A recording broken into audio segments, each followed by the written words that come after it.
Welcome to the Eye of Power podcast. I'm your host, Tom Dardick. But this podcast is not about me. It's about you and your power. It's time to claim yours.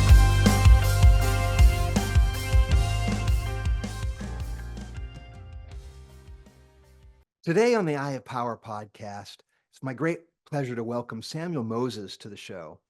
Sam is the CEO of Socrates Custom Socks Company that allows people to get custom socks for their businesses. It's a B2B operation, so you're talking about businesses that want to buy at least, he said, a minimum maybe 60 pairs, but usually 100 or more pairs of socks that have their custom logos, custom designs, and get them fairly quickly. It's pretty amazing. And so he has a very clean, modern operation.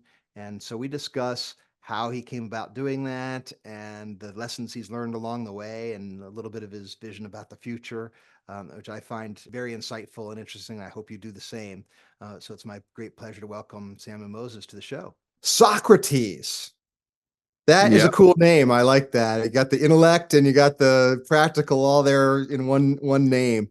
Thank you. And I got to compliment you because 50% of people call it Socrates. So the fact that you got it on the first time, I'm pretty impressed because I usually have to make that correction, but you got it. So thanks for that. That's like, what was that? Bill and Ted's Excellent Adventure. So great. Yeah, Socrates. Yeah, no, we're Socrates. We're based on the philosopher. What do your socks say about you was the original thought behind the name. And also it's kind of catchy. It's cute. It's fun. But at the same time, it has an intelligence to it and a professionalism to it. So I do believe that our name encompasses who we are and how we, how we work. I love it as a brand. And, it's funny, it's thinking about socks, as guys, sometimes we might feel like our fashion choices are a little muted, right? We got a shirt, pants, maybe you have a jacket, maybe you have a tie. But in today's world, the times you're wearing coats and ties is getting far and few between. So what do you got to make a statement? And, the socks seem to be the last frontier of fashion and statements. Yeah, well, I started off in the necktie world. I had a whole career there. And as you can see, I'm not wearing a necktie now. When I got married, my wife thought that I slept in a necktie. And I think since about 5 years now, I don't think I've put one on. So that could be the transition to socks. But it definitely is a product where you can differentiate yourself more than other products. Wearing a white shirt is just a white shirt. Polo shirts only have so much variation. So it used to be kind of like the tie, the sock, the belt. Now with guys wearing ties less for sure, and even belts, kind of, not the same as they were. So it's kind of like the sock still stands out as that one little piece that a guy has or people have in general to differentiate themselves when they get dressed in the morning, My wife and I were recently on a trip and we were trying to buy for our, loved ones, and the guys, you know what they got? Yeah, not much. Wallet, but how often do you change your wallet? Yeah, socks. That's it. Socks. That's what we got. We're socks, cool socks, different cool socks. And so your idea is that what people can actually be the designers of their socks, that kind of thing? So what it is we specifically focus on B2B. So the only people using us and working with us generally there are some exceptions for people's weddings, but companies who are doing runs of socks and turning their company into their own sock brand. So say a company like Microsoft is going to a trade show. They want to hand out something to say 2,000 people that will visit their booth. We take their logo and colors. We design them a really colorful, fashion-forward sock. We add their label to it, which will say the Microsoft logo and everything, some information that they want to have that's specific to the show. We then run the sock for them, and then it's their sock and they hand it out. So it's kind of like a custom run specifically for B2B. Microsoft is obviously an example of a very large company, but even, smaller companies, dental offices, law firms, smaller law firms, anybody who wants to say to their customer, give thanks to their customer by giving them a gift. And at the same time, in a professional, fashionable way, giving them something that they're going to wear. And then when they wear it, they think about them. So it's kind of like a promotional item for companies. That's what it is. Yeah. So it's an ability to get your brand. And, if somebody's wearing your socks, I'm sure that improves their resistance to going elsewhere. Well, that's exactly it. There's a share of mind. If I'm in your top drawer, the stocks go in the top drawer, right? So if I open my top drawer and I see your brand, there is a mind. I'm in your mind a little bit. And we know that the average life of the socks when given is about 4 to 5 years, which is pretty high. So, you're in there for 4 to 5 years, pen, notebook, these kind of things. The life is just not as long and it doesn't have the same impacts because somebody's Well, actually wearing the product. it's in a drawer with a billion other pens, and then you just pick it up and you don't really even notice what it says on the pen anyway, right? Yeah, it's just the life of it's not there and it's overdone. And so it's kind of like the sock stands out as a thing that, it's share of mind, but also what I like about it and what other customers like about it, we do the one size fits most. So it's suitable for ladies and men. Promotional products, a lot of products are good for men, a lot of products are good for ladies, but not sometimes, finding that product that's good for both and fits both is hard. If you want to do a polo shirt, you really got to be careful with the sizing as you deal with different size people. So there's that, and then it's just a great gift. It's just a really great gift item. So we've had a lot of success for it.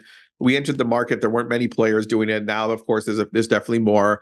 We have a lot of key advantages. Yeah, Yeah, success. Yeah, definitely a lot of copycats, we call them, but that's a compliment in its own.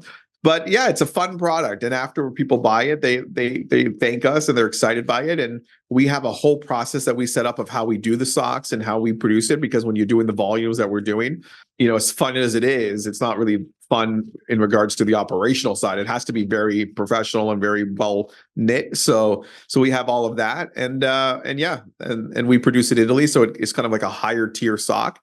And I can, coming from the neckwear world, I respected Italy so much with the production. So we decided to produce everything in Italy. We got the cost down to where we compete, and it's the same price of what people are providing in China. So we have kind of like a little niche, our niche in the market where we show our expertise and we show our value very quickly. So, Sam, how did you get into socks and Socrates? Sure. So I had a high-end retail store downtown Toronto, and I had a few stores actually. And we were getting, gentlemen into the store. They were buying high-end neckwear. I noticed at the time that there's only very specific type of customer that we can get, kind of like a more higher income executive type, or, his wife buying or something like that. We weren't getting the masses, and we were in a location where we had thousands and thousands of, maybe even hundreds of thousands of people walking by. It's kind of like the financial district. And I introduced the socks. At this time, we were selling to the public.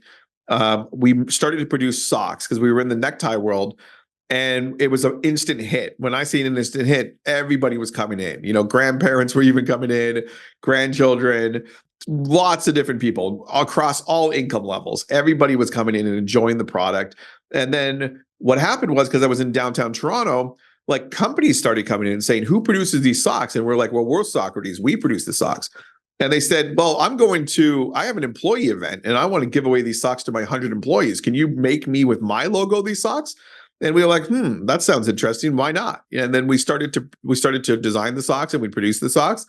And then, more and more companies started coming to us.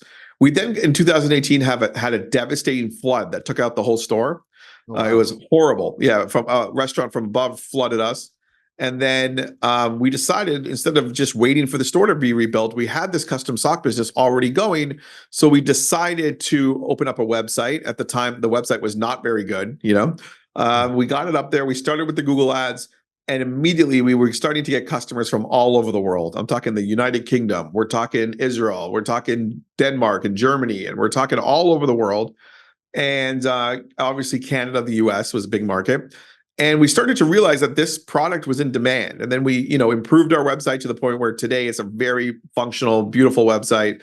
We improved our processes through our automation, making sure that we were able to get the orders in properly.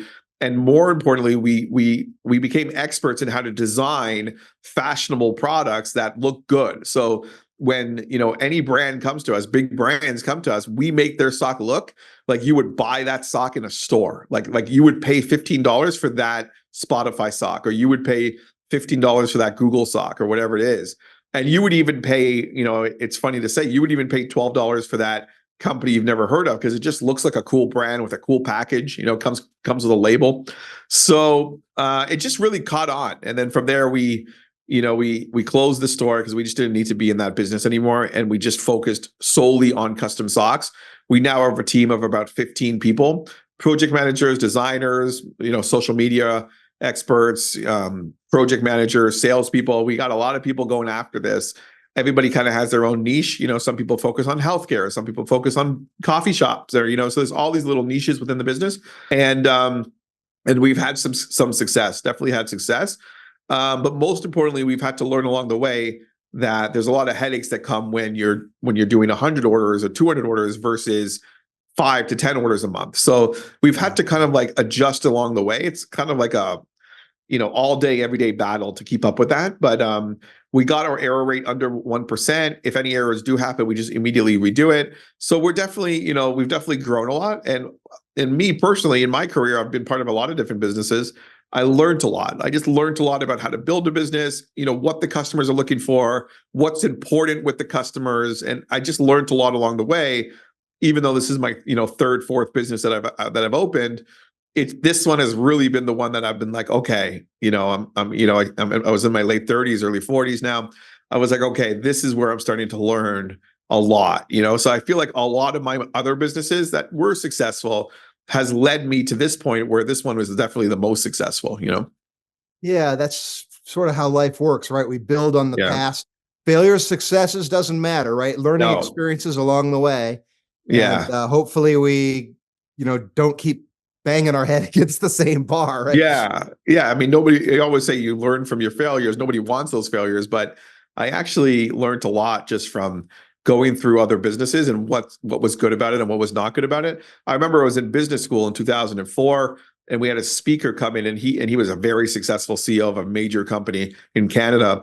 And he gave a whole speech on how 2 of his failures led to his ultimate success.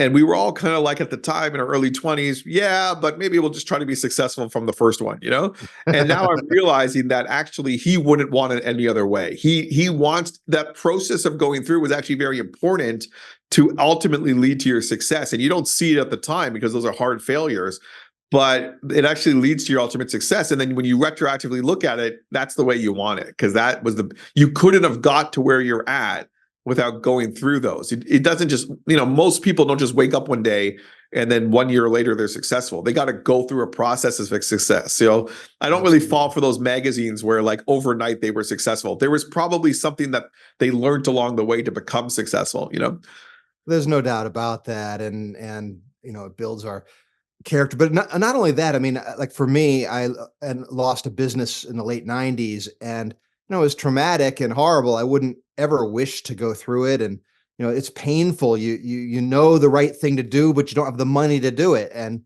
you end up disappointing people, and you can't pay your bills. It's a spiral. It doesn't just happen at once. It's this sort of long spiral down, and it's really torturous. And again, I wouldn't wish it on anybody, but looking back, it was the biggest education of my life. And I understand a lot of how things go bad, and the stakes involved with decision making. And it's made my consulting career a lot more valuable than it would have been otherwise. Yeah. And now you see that, now like. you know where the red flags are. Now you know where the triggers are. Now you can see if the trend is downwards, because in your first business, you're just like, you're not seeing any trends. You don't have that experience. You don't have that rear view mirror there. So Yeah. no, definitely. That's really insightful. No, for sure. And so the other thing, so you said you got a team of about 15. You're serving a worldwide market now. I love the fact in your story, Sam, that it was really driven by market demand, right? You had people coming to you, hey, can you do? Yeah. That's a really good way to get a business launched. That's it. Like they were coming to us and they were like, this is what we want. And I didn't even know that business existed. I'll never forget my first client. She had to call me like 4 times because I kind of kept ignoring her, because I was like, I don't know what you're talking about. Like, come into the store, grab 3 pairs of socks and leave. Well, I don't understand. And she's like, no, we want to do it for a trade show. I was like, I don't know what you're talking about. And then she explained to me what she's looking for. And I was like, we could do that, And I had some freelance designer draw me some sock. I have a picture of it in my office. It's terrible, and I'm so proud of that sock because we actually did it. And it's so funny. Like sometimes the world will send you hints that this could be a good idea, because I did this one sock order. I mean, now we do hundreds a month, and I did this one sock order and it got into some magazine over there, like a magazine in Niagara Falls or something, small city. And I was like, wait a minute, if I do one sock order, I'm getting into a magazine. Maybe this is something. Now, I'm not going to say that every sock I do gets in a magazine. They don't.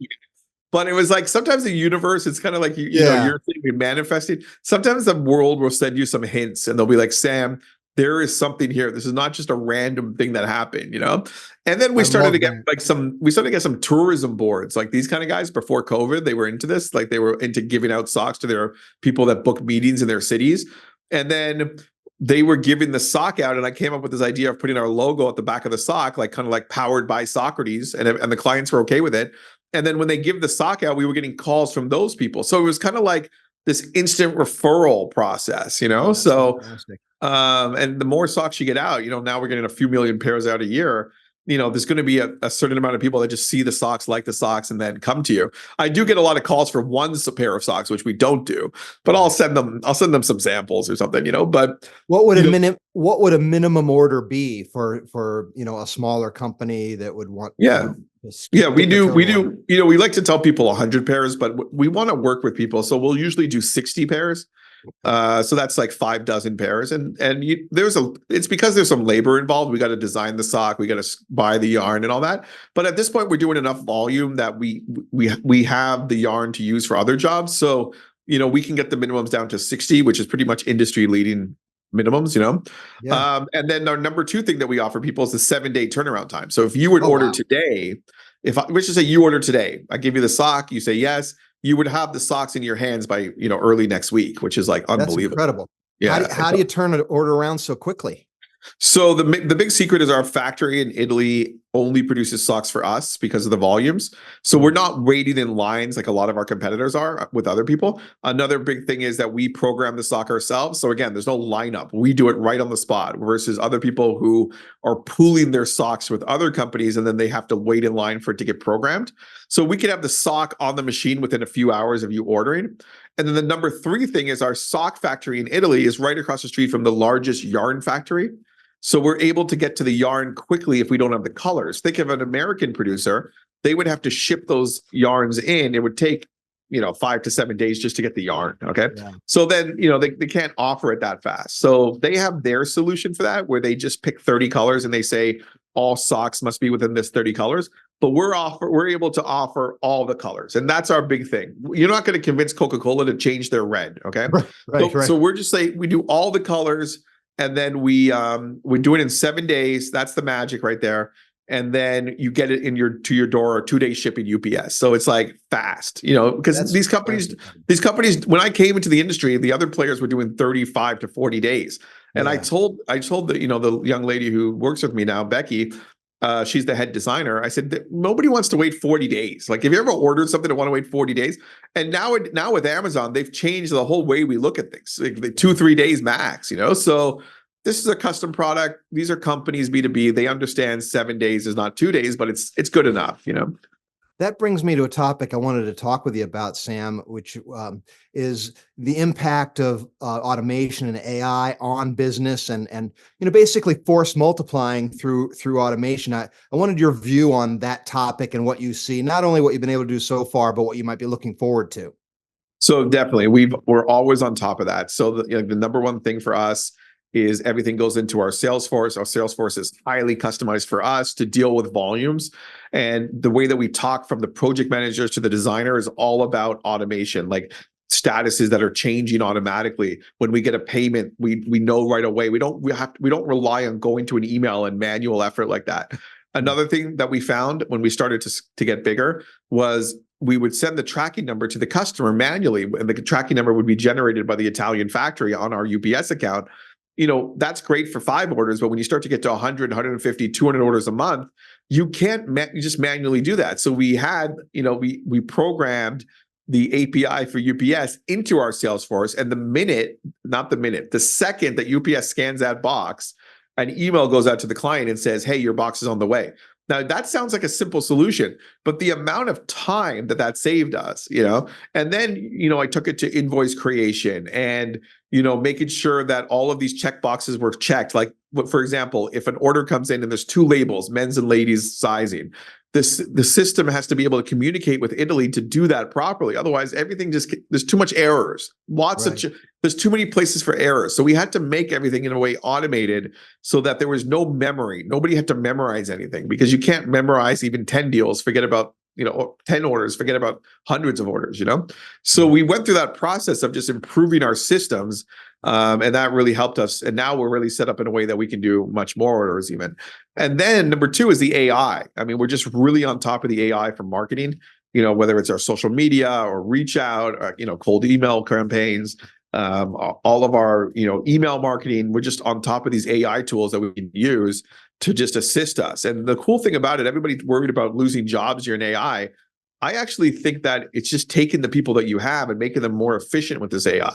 It doesn't actually cut down any job. It actually just makes the employee that much more powerful. If anything, I would hire more people and use these AI tools and then magnify the success, So I haven't seen anything like that where people need to downsize. It's kind of like a small-minded thing to think that, because what you want to do is take the people that you have, or more even, and use AI tools and scale and grow even faster than you are, or not even faster, but better, more efficiency, more, transparency with your business, with the clients, better experience for the clients, whatever you can do. So yeah, we're definitely using all these tools, and we're always looking into new ones.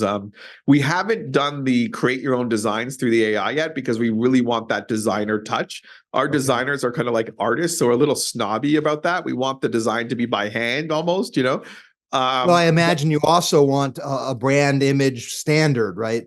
Yeah, we don't want it to be like a generic, just a machine pops it out. We want the designer to, every time we do a deal, we look up the brand if we've never heard of them, and then we look at their core values, and then we try to put that into the SOC. So a company that's more conservative, like a law firm, does not go flashy colors. They just don't. They're more conservative. They're more old school, like, trust and honesty, integrity, so they don't want that flashiness. But a really cool up and coming tech company, they still have trust and they still have integrity, but they're more loud colors, fun, like bold. So, I don't know if maybe the AI could do it, but we want it to be kind of like a human element to that, and there's always more designers that we can train and hire as we scale. So I'd rather just get more people involved than try to get a machine to do it, Yeah, I mean, it's the lines are certainly starting to blur there. I was just watching a video before we started talking on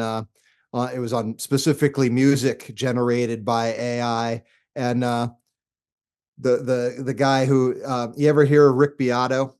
No, I haven't. He's a very successful music producer on YouTube, and he does analysis type videos and breaks things down. Anyway, he was comparing some songs that were AI generated versus not AI generated. A lot of people couldn't tell. His kids could immediately tell the difference. They could tell a synthesized voice. He couldn't, and a lot of other people couldn't. His kids could, and it was mysterious to him as to what it was. But he also said that, and his kids also said, "Yeah, but it won't be this way for much longer. They'll fix the problems that they can." Yeah, they can hear the artifacts of generation, but they'll fix those artifacts of generation within probably 6 months or so, and then that'll go away. But you think about a song, so it all comes down to the prompts, right? So what prompts you're putting in there, but it's going to be a matter of what people like, right? And what they respond to. There's going to be some preference there also, like, after we do a project, sometimes I send a video to the guy or the customer and just be like, "Hey, thanks for using me." And I'll say, "Hey, Steve, thanks for using me." Then I found that there's an AI that I could just record the video once, and then they can plug in everybody's name as I scale. But I kind of like that process of doing it individually, right? So, there's pros and cons to everything, but probably we're all going to be convinced at some point that it's so good that you can't resist it, or that the competitors are using it and you have to use it because your time has to be used elsewhere. So there's definitely a fine line right now, but the line keeps moving. That's the problem. Yeah, that's it. Yeah. So kind of like the dot-com bubble, the dot-com craziness of 2000. It's just every 10 years there's some new hot thing that comes in, Yeah, this one's a doozy. Yeah, this one's crazy. This one's it was funny. I was on a television show in Arizona. I was talking to this guy's target range. He's a gun guy, so he teaches people gun safety and expert in firearms. And I asked him about his view of AI. He said, "Oh, we're screwed." So Yeah. some people see through the lens of this thing is a threat, and there's reason to think that for sure. Other people, I mean, I think I'm sensing from how you're talking, Sam, you and I are sort of similar, thinking, okay, these are powerful tools. We got to figure out how to use them. Yeah, use There's it to good, make things better, yeah, and I think I tend to be optimistic, so I look through a lens of, yeah, there's going to be problems, yeah, there's going to be growing pains, yeah, there's going to be some things that we have to deal with, but the net effect I think is going to be extremely positive because I just think smarter is better. Yeah. Basically, that's the way it just seems Yeah. like. If we get smarter, if we have tools that make us smarter, that seems like it's going to generally move in a positive direction. Yeah. I It have just no seems problem with it. Like, I have a Tesla. If I skid into the other lane and it brings me back to my lane, I'm very happy that it did that. I mean, so I'm not against that. yeah, But there are lines, but overall, so far our team has embraced it. We're doing well with good. it and we're enjoying it. I think you got to kind of like enjoy it more than be scared of it, and then only go as far as you're comfortable with, right? So right Yeah, now, I'm not comfortable with creating an emulator. I could look into it, but creating an emulator that just spits out designs, I want that human touch. But who sure. knows? Maybe a year from now we change it. They would still be the same amount of designers. We would just use this tool Right. to pitch in a different, more mass market way. Maybe every email we send out, we literally put the guys' logos and colors in, right? So Yeah, I mean, we would just do you things. could We give would just four. do it differently. We would just You do could things differently. pitch. Yeah, you could pitch a prospective client with finished designs that it took you Yeah. 10 seconds to do, right? Right. Yeah. Versus waiting for them to show some interest and then giving them the free designs. Yeah. So it's Yeah. just a different model. Like 10,000 people now get finished designs with their socks logos on it. Now that I'm saying this out loud, that sounds pretty cool to me. Okay. That's a pretty good hook. Okay. But we're not there yet. I'm not there yet. So, I think there's some opportunities and it's not scary. It's a good opportunity, and Yeah. we'll see.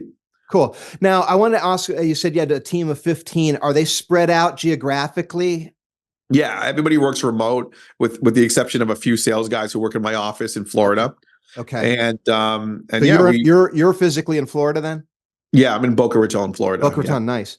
And of your 15, are they all where are they, kind of spread around? So we have, mainly the US, but also some in Canada who Okay. work for us. Yeah. Okay.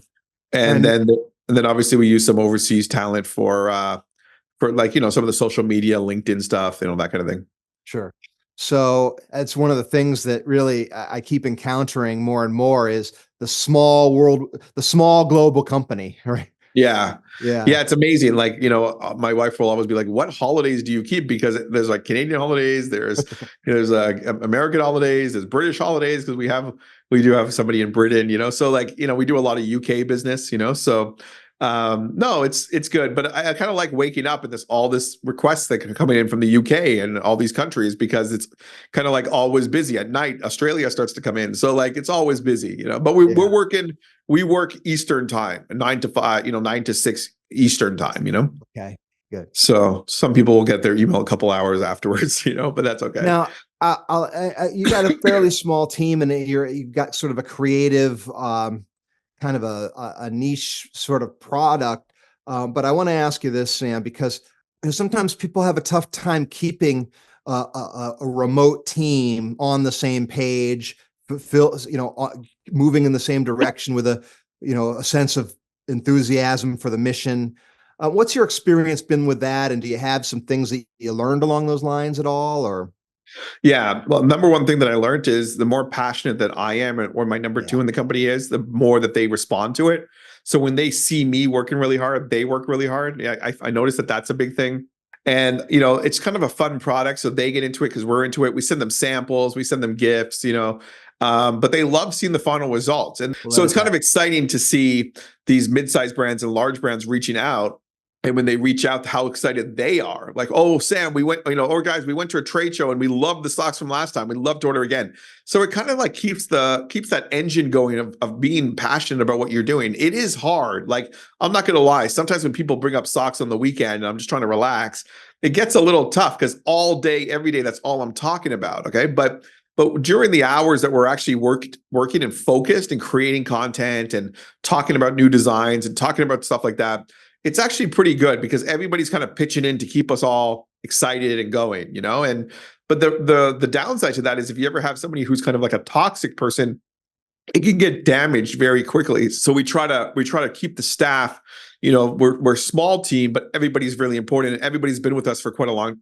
pretty long time, So that is a good point where if you have toxicity from any place, Very tough. You really can't tolerate, right? No. Sometimes I encounter with clients where, the leaders might be, hesitant to remove somebody. It's like, boy, No. if you knew how much that was costing you, you wouldn't spend more than 2 seconds thinking about this. Yeah, it's not only costing me, it's not fair to the people that are working hard. That's And it. I mean, I don't mean it their costs. livelihood is important also, right? So meeting the other people. So like, I'm not going to put other people's livelihood at stake because one person is not the right fit for the organization. Like, they can go work somewhere else, So that I think you have to be realistic with that. You kind of get over that. It's not about being nice. It's about doing the right thing for the whole team, Yeah, it's almost like misplaced compassion in a way. You're It compassionate for the is. person who might be causing the problem, but how about your compassion for everybody who's got to deal with the net effects of all that? It's not right. Yeah. And then sometimes also, you hired somebody, year one and you're in year 3 or 4. And, we saw this on the tech side, like the business has changed so much that their skill set, unfortunately, is no longer the right fit. That's almost harder because you like the person, they're part of your kind of like, company, everybody's excited together. But, so we try to get them some training or something like that. But if we go through all of those avenues and it just doesn't work, I think that it's better for them to maybe try to find a job where there is a right fit because they'll be happier also. Because nobody's happy in a place where they don't feel like they're contributing. I mean, at that point, you're just kind of clock watching and trying to get a salary without really having passion for what you're doing. And in our company's small knit team, we need to have passion. If the passion's not there, it's very hard to do business, Yeah, I love that you said that. If I feel like I'm out of my depth, I know that I am. It's not like it's a news flash. Most people do. They might not admit it to themselves on the conscious level, but underneath they know it. And that creates anxiety that then manifests in lots of different ways. So I often say, as leaders, you have 2 choices. You can change your people or you can change your people. Right. One of the two. One's up to them, the other's up to you. And, yeah, that's the only 2 choices you have. That's a good point. That's great. I'm gonna write that one down. Feel free. Yeah. I mean, because the one thing in today's world, it seems that is not optional is change. You're tomorrow's going to be, so we have to be better tomorrow than we are today. It's not really optional. Yeah, I kind of go through that with my factory in Italy because it's a culture difference where they're like, Sam, we're doing well. Why are you trying to change things? Why Salesforce? Why this? Why that? We were happy on the Airtable. Why are we doing Salesforce? And I'm like, look, we can't think like that. We always have to be better than we were the day before. My head designer, she once told me, if you're not embarrassed by the work you were doing a year ago, then you probably haven't grown enough. Like if the website's not that much better, if the designs we send are not that much better, if the process is not that much better, because I'm all about the client experience. I want it to be a great experience for them to order these socks. I don't want them to have to struggle through or suffer through it, So if all of that's not that much better, you probably haven't grown that much, or you're probably on your way down than on your way up. So she keeps reminding me of that. So I always take a look back a year or 2 years behind and I'm like, ooh, that doesn't look very good. But the growth is there, the maturity, you see a maturing business, I love that. I'm going to use that as a quote for one of the quotes out of our talk today. If you're not embarrassed by how you're doing a year ago, you're not growing enough. I love it. I love it. Yeah, she's so right. Phenomenal. Yeah, because you have to be thinking about how do you do it better, because otherwise it's just, taking a step back, and especially today, maybe, 15, 20 years ago, I don't know, maybe even more than that. You could have skated a little bit slower. But these days, I mean, you have to be on top of things because things change so fast. The trends are changing. The way that people want to transact with you are changing. The expectations are changing. The way that we gift our clients after they do business with us, the way that we give them gifts is different. So everything changes so fast, right? So Well, I'm just thinking about the pressure you're putting on the competitive landscape, right? If I'm already sort of in the promotional business and I've got my paradigm that it's going to be 2 weeks or 4 weeks or 6 weeks or whatever it is, it doesn't matter what the order is. And here you come along, Socrates, and you can deliver in a week. yeah, And then they want to, and then, but you're not delivering something else. Your customer goes to this other company and says, "Hey, what's the problem here?" That's a lot yeah, of pressure. So you're part of the force of that yeah. forward pressure. Yeah, and then we started this all-inclusive pricing where we don't charge for the label, we don't charge for shipping, we just do it all at once. And then we saw, I mean, you make a move and you see that these 20 competitors, a lot of them are just following. They're like, oh, okay, that's what we're doing now. And they do all include, then a few of them do all-inclusive pricing. Oh, okay, that's what we're doing now. So that you see them trying to copy it. It's all about, who could do it best. And, because anybody could say that they could do 7 days, but very few could actually do 7 days. So you got to prove that you could do that and stick to it. Because if you tell a client 7 days and you deliver in 12, that's worse than just telling them 12 from the beginning, right? So we actually went through that process of explaining on our website very clearly, how do we do this in 7 days? We don't just say it, okay? We're going to show you every step of the way over that 150 hours, okay, what's going on every 12 hours, so it kind of explains it properly. And some customers have actually said the only reason I use you is because you actually are very transparent on how my order is going to go, because let's just say a company swipes a card or wires us $10,000. There has to be a lot of trust there. You have to trust that we're going to do this properly. Nobody wants to be the one that picked the vendor that doesn't fulfill. So we are definitely accountable to these buyers. I love that transparency is just, it's being a good partner, right? Yeah. It's just saying, okay, here's what it is. You're in the locker room with me, kind of thing. Yeah. There's nothing more that irks me when after I've sold something in, B2B or B2C, but more B2B, I've sold something for my business. You ever notice like they're selling you, they're on top of you, they're calling you, they're doing Zoom calls with you, they're explaining, everybody's so nice. And then you actually buy the product and then they just disappear. Like, where are they? Like, it's like, you're dating and then you get married and things aren't the same, So I'm like, I don't want that. I want it to be that even after they transact, it's still an experience to work with Socrates. The way that we communicate, the follow-up, that they tell us how they like the socks. If there's anything they didn't like, they would tell us. That it's open communication. I don't want to just like hit and run, get the order and run. We want to get the order, produce the order, ship the order, but we also want to keep the customer in touch and provide them with maybe some tips of how to use the socks or whatever it is. But we want the experience to continue well beyond the sale. So I think that's important also, Is that translating into repeat sales and retained customers over a long period of time? Yeah, it's very hard in any business to get a new customer, but to keep your base happy and get reorders. So, I mean, our reorder rate, we did the math, like for every 100 new clients, it's a lot of clients, but 100 new clients, 65 will reorder close to 3 times. It's about 2.8 times over the course of their life. So that's a good snowball effect on a new customer.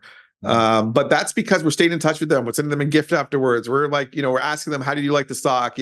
If we would just ship the socks and disappear, I don't think it would be that high because people forget and people just move on. So it's very important for us to keep it going because we have a very specific use case for these socks. So we want to stay in touch with the customer.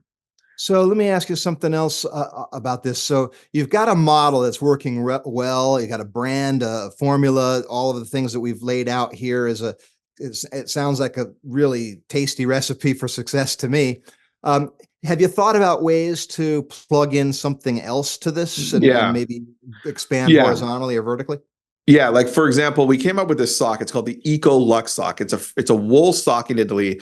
It's a very high quality wool, it's a beautiful wool. There's nothing really like it in the market. We developed it in Italy, and we took it to the custom market, and we noticed that the custom customer, because of the limitations on how much you can customize it, it's just not working as well in the custom market. Okay. So I thought to myself, this is such a great product. I can't just let go of this product. So we're starting to kind of like market it to like ski resorts that they Mm, sell in their ski shops, or retail, or like a ski brand to add to their product offering in their stores, or to their distributors. So we're trying to move into that direction as well, where these socks can be offered in environments where they're selling the sock, because majority of our use is when they give it out for free. Not all. Like, for example, Pilates studios and yoga studios will buy the sock and then sell it. Okay. But 95% of the way, 96% of the way that people buy this is to give it away for free. But that's not the only way that it can be used. We can also sell it to the shops and get it out on a retail level. We're not going to open retail stores, but we can get it out to retailers who already have established brands and traffic. So, very high-end ski resorts, hotels, these kind of things, where, there's distributors that are buying these things. We'd love to get it out there. It just gets the Socrates name out there more. And also, it's a great product. That product, that very luxurious wool sock, where it's like very soft and warm, cozy sock. It's a great product for the up north market. I'm in Boca Raton. I'm not going to wear it, okay? But where I'm from in Toronto, or in Minnesota in the winter, it's such a good product, right? So yeah, we're definitely trying to move into that direction as well. Do I ever think we're going to be like a heavy retail company? No, because we really love the custom process. But I have things in my head. Like, imagine you went to an airport, and in every airport in Hudson News or something, there was a sock, but it was designed for that airport. So Fort Lauderdale has a different one than Austin, Texas. Because you go to the airport stores, they all look the same. Everything's the same, So why don't we do regional based designs, and we can do that. We're set up for that, right? But a big company that just produces socks and brings them in a container, they're not going to do that, because they do runs of 100,000 pairs, black with a white polka dot or something, right? So they're not going to do all that and just service Jacksonville Airport, or just service Atlanta Airport. But that's a great market for us. We would love to do designs just for the Atlanta Airport. So we're thinking about, like, moving into that direction. And then there's another direction, like the healthcare world. Like, compression socks have been a tremendous hit for us, for custom, right? So where hospitals will buy for their doctors and their nurses and give them out as a gift. But why can't small practices buy the sock and give it out to their patients as a nice gift for them? So because they're a bit, doctor's offices needs customers just like anybody else. They're not above the need for customers, right? So yeah, so we're trying to think outside the box a little bit of just one narrow use case. Although that use case has been very successful for us, we're trying to also open it up to other people, because we get people all the time calling us like, oh, hey, I got the sock and I just ordered 10 pairs. Now, you can't do that, okay? But what happens if they were being sold in airports, or what happens if they were sold there? Then they could have access to it, Yeah. You mentioned earlier, Sam, that that some of the growth pangs were, figuring out sort of the logistics of different size orders would come in, and managing the fulfillment side of things. Seems like you got that sort of on a groove now. What would you say are if you can see the challenge that you look at that it takes your energy up right now? Like, what are you looking at that you feel like, okay, I really got to figure this one out? Is there anything on your radar screen about that? Yes, I think the number one thing that I'm trying to figure out, as it relates to stressors in the business, is the team, and just making sure I have the right people in place. We're at the point where we're growing, but I'm looking to maybe bring somebody in, maybe some more senior hires, as it relates to a director of marketing, or head of SEO, or these kind of positions, where they can, I think the model has been with me and the number two, her name is Becky. We do a lot of the telling people what to do, right? And Steve Jobs had a great line. He's like, I don't want to hire people and tell them what to do. I want to hire people and I don't need them to tell me what to do, So we have this, like, 7,000-8,000 clients globally, big companies, small companies. We have a great system in place to produce the socks. I'm looking to bring in some talent to kind of like work on new initiatives to improve, say, our email marketing. So keeping our current base engaged more, getting more content out to distributors, this kind of stuff.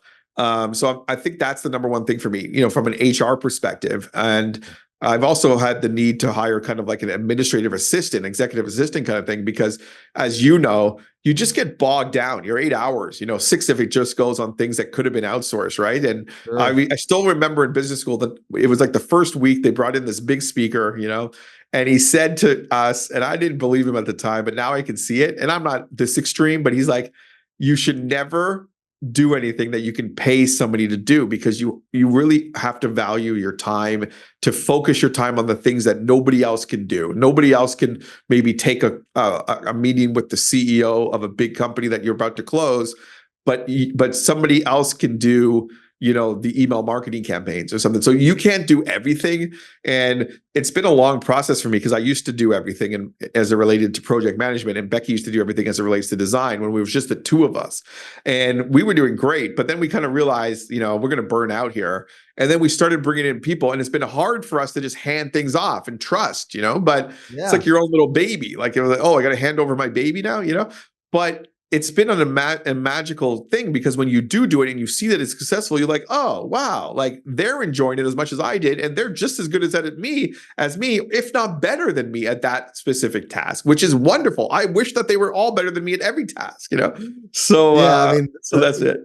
to me, the version of success of manager is where you don't have that much to do. Right. Everything you do is quadrant two, right? Nothing's on Yeah. fire. You determine your schedule. You're available to anything that comes up, and you're working out in on priorities of the future. That to Yeah. me is a sign of doing it the right way. Yeah, I take these Zoom calls with some clients and people, and they all kind of joke, because I'm in Boca Raton and I'm one a half mile from the beach. Okay, so they're like, "Oh, Sam, what are you going to do after this call? Like, go to the beach?" And I'm thinking to myself, like, I've been in this office for years. I've never one time gone to the beach, because I'm working. I got to actually pay bills and work, right? So I'm kind of like, wouldn't a level of success be that the company's doing great and everybody's being serviced and things are doing great? And I actually did go to the beach in the middle of the day. Like, wouldn't that be kind of like a successful thing? Now, my staff, my team always jokes like, you'll never do that. I'm just like, I'm an office guy. I need to be in the office with my coffee working, right?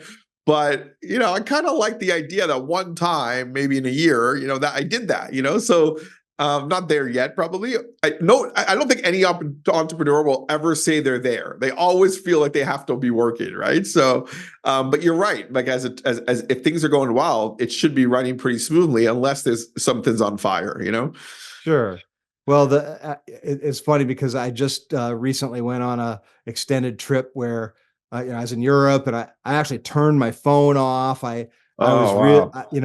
it was a actual vacation. I just realized that it'd been years since I hadn't been connected. Because I'm again, sure. being an entrepreneur, there's no hours, there's no, it's not days. No. You're just thinking about it all the time, and Yeah, you're just a those machine. lines are not really there. I hope you enjoyed that. Oh, I feel like a lot of pleasure for you that you did that, because it's it such was a gift. great. It was great. And you realize, and you probably came back and everything was, and there were probably some issues you had to deal with, but it was okay. It was fine. Well, I think it was fine. I'm still Yeah, trying yeah. to, Yeah, yeah, ignorance is bliss sometimes. Like, sometimes it's not fine. Like, you got to be honest. Like, this was a disaster. But yeah. yeah, I think you probably enjoyed your time with your family and everything, and then you came back and you dealt with the issues the same way you would have had to deal with the issues if you didn't turn off your phone. You just dealt with it in maybe like a week later or 2 weeks later.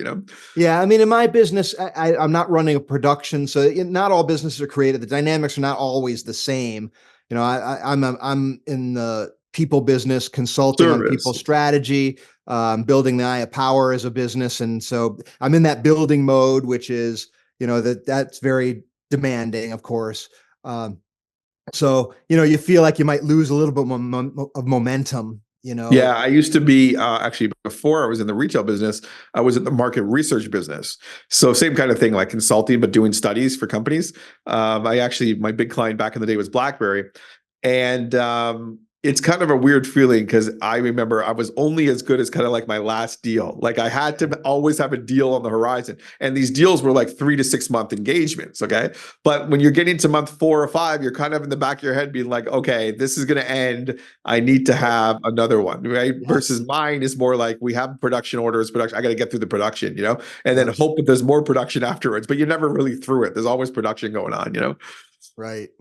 Yeah, So, and you must feel like you've got sort of the baby birds that need the worms constantly, sort of thing. yeah, yeah. There's always got to be some leads and things that we're working on, and then it's kind of like a snow. It's kind of like a snowball effect. It comes, it comes, it comes, and it goes over the line, and then we got to do it again. So, but it's a fun business. We enjoy it. Every business has its challenges, and every business has its good things.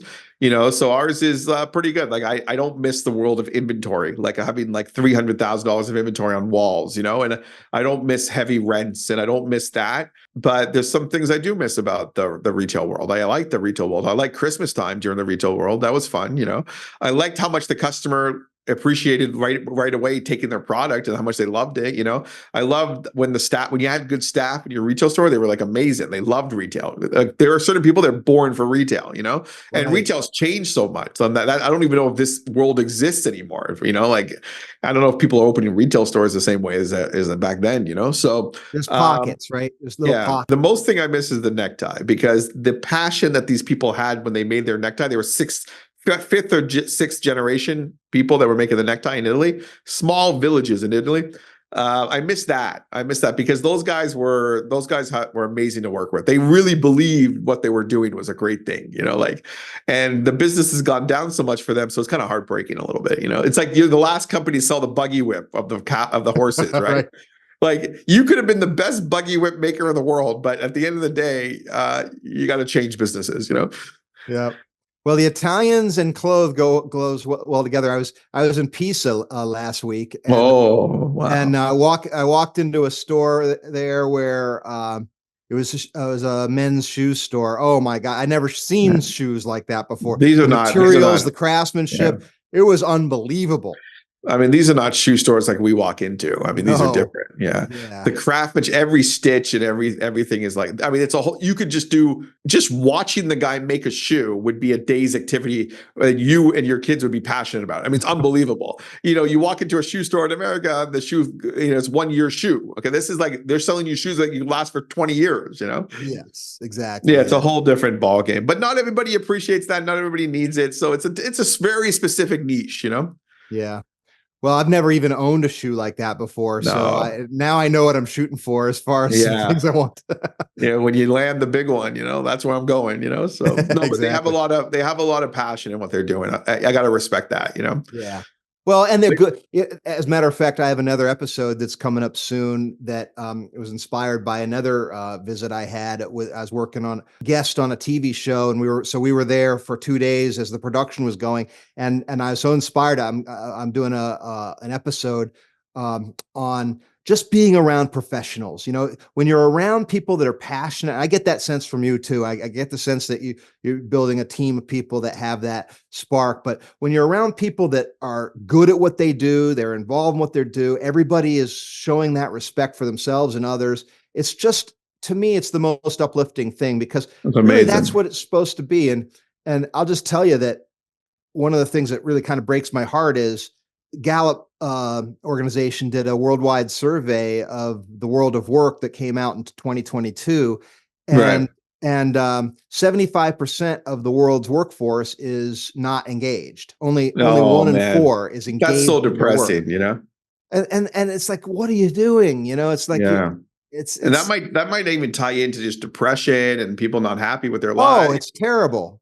If you're not happy with what you're doing 8 out of your 14 hours awake or 16 hours awake, however long you're up, that's a problem. That is a big problem, and whatever employers can do or people can do to fix that is important.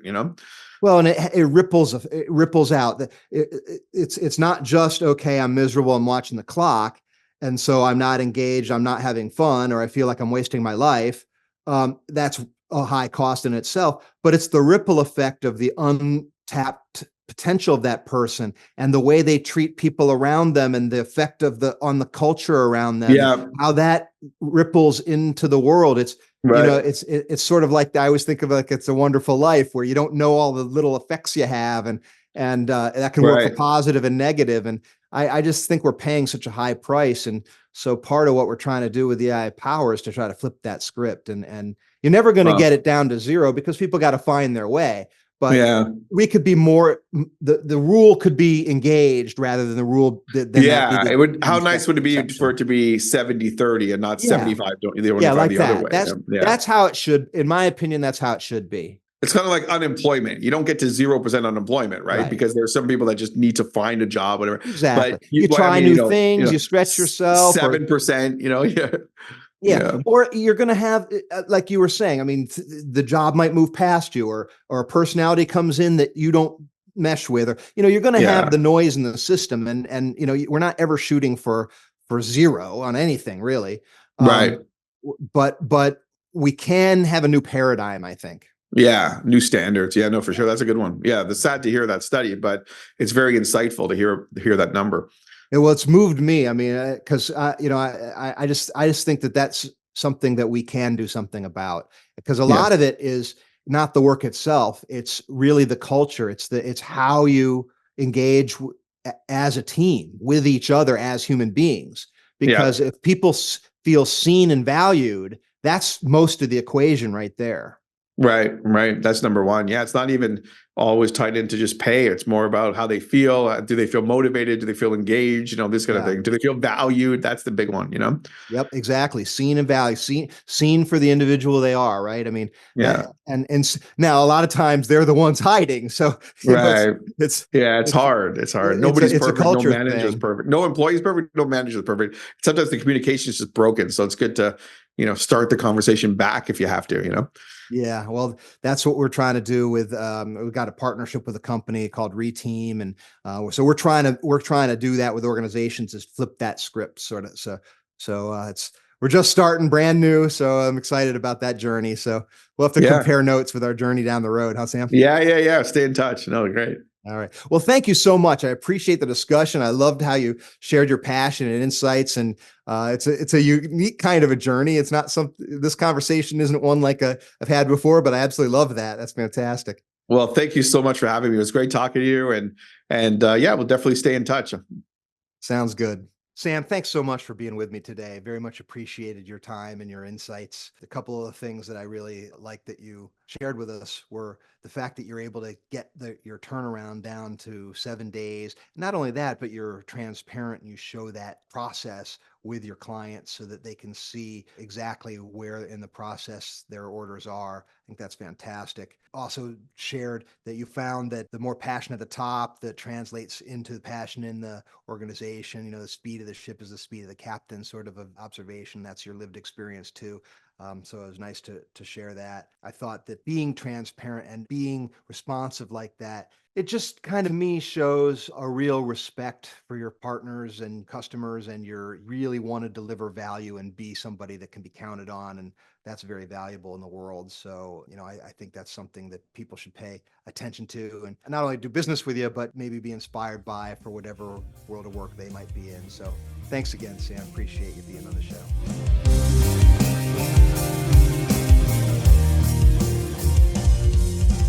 This has been the Eye of Power podcast with Tom Dardick. I'd like to thank you for listening. I'd also like to thank my brother, Scott Dardick, for the music and his music production. If you'd like to reach me, simply email Tom at dardickcommunications.com.